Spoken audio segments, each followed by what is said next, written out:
What's good, everybody? Welcome to another edition of Knicks Latest, your go-to YouTube channel for everything New York Knicks, headlines, rumors, scores, roster updates, trade rumors, all that good stuff. Make sure you subscribe to the channel. Make sure you like the video. Drop a comment. I do use your comments for content.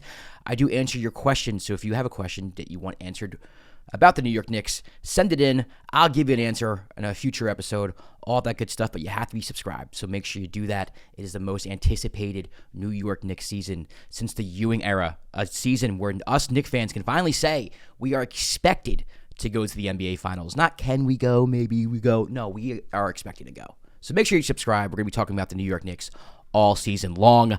Today was media day. I'm going to give you the things that struck me the hardest, at least the topics that I took away the most, the topics that I feel like are most important, starting with Mike Brown because he is the new head coach.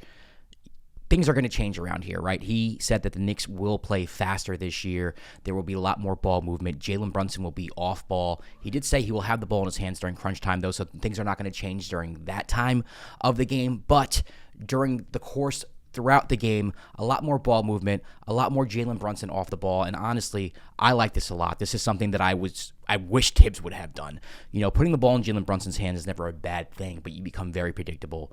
You become very stagnant. And I think you saw that in the Indiana Pacers series where, you know, there were times where the Knicks would bring the ball up the court, and if it wasn't Jalen bringing up the ball up the court because he was being full court pressed, they'd get the ball over the court, then they would force Jalen Brunson to get a handoff at like the mid-court line with like 12 seconds left on the shot clock, and then by the time anything got into place, it's like 9 seconds left on the shot clock, and then Jalen Brunson has to make something happen. That happened way too often with the New York Knicks.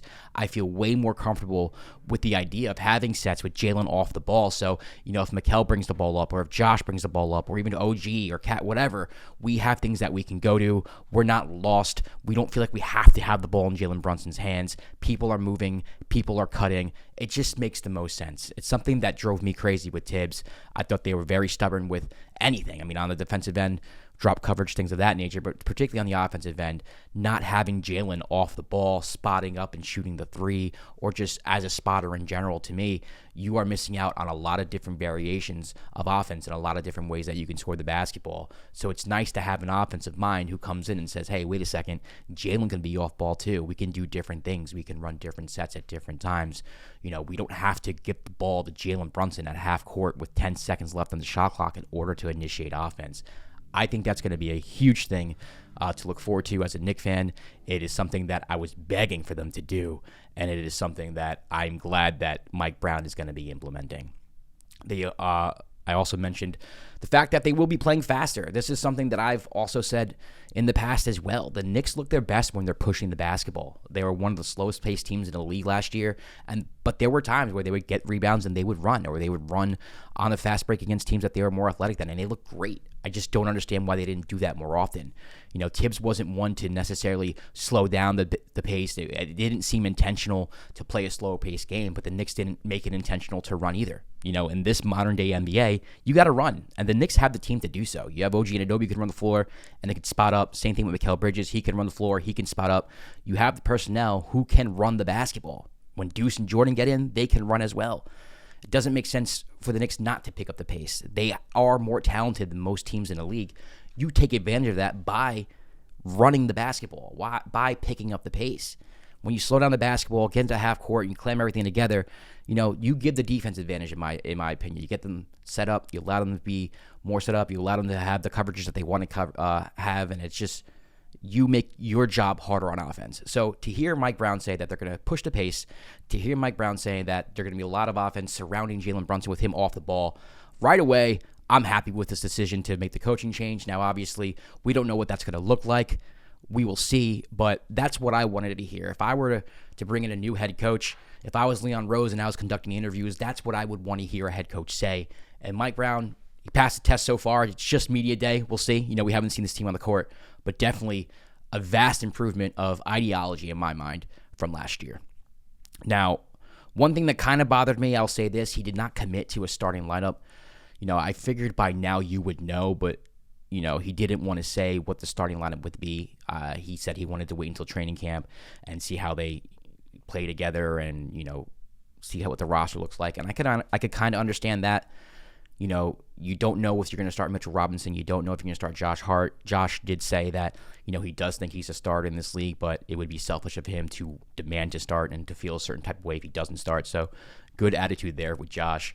But I wish that Mike had an idea or had something in place. To me, it would show some type of plan, like this is who we are, this is how it's going to be. I don't think withholding a starting five in media day gives you any significant advantage or any type of competitive edge over anyone against in the rest of the league. I don't think it sets a tone in training camp.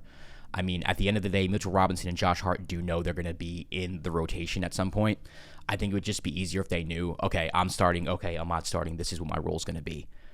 So kind of surprised he doesn't know what he wants to do there, but also, to be fair to him, he hasn't coached a single practice yet, so how is he supposed to know? So I'll give him some grace there, but I wish that we did get an answer there. It would answer a lot of questions as far as, what type of pace they're going to play with the starting lineup. Are they going to slow the ball down? Offensive sets in the starting lineup, because you're running different things with Josh Hart and Mitchell Robinson, depending on who starts.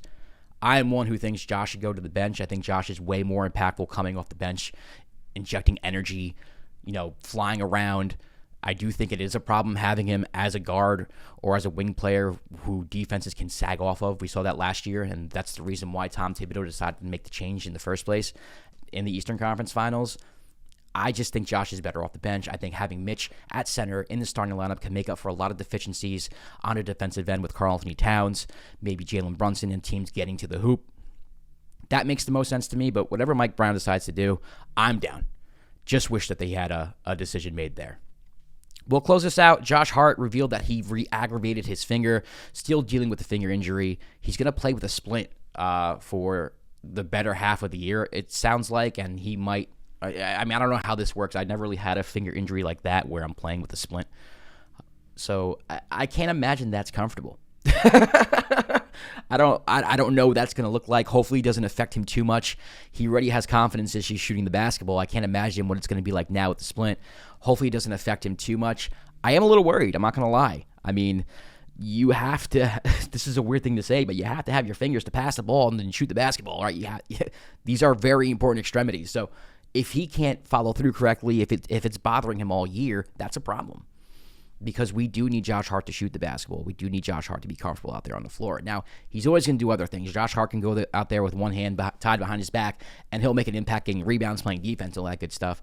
But I do think one of the big things going into this year was getting Josh's confidence back so that he's shooting the three ball with confidence. He's not hesitating, and he's making the three ball. If he has something on his finger and he's hesitant to shoot, that's not good. So I don't know what that looks like. Obviously, that's going to be something that I'm looking out for during the preseason, seeing how comfortable Josh is playing with the splint on his finger.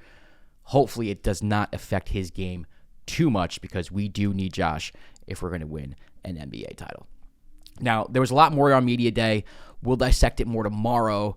Mikal Bridges, having a conversation about not taking a max contract coming in, Jalen in his new role, Karl-Anthony Towns and how much he wants to win.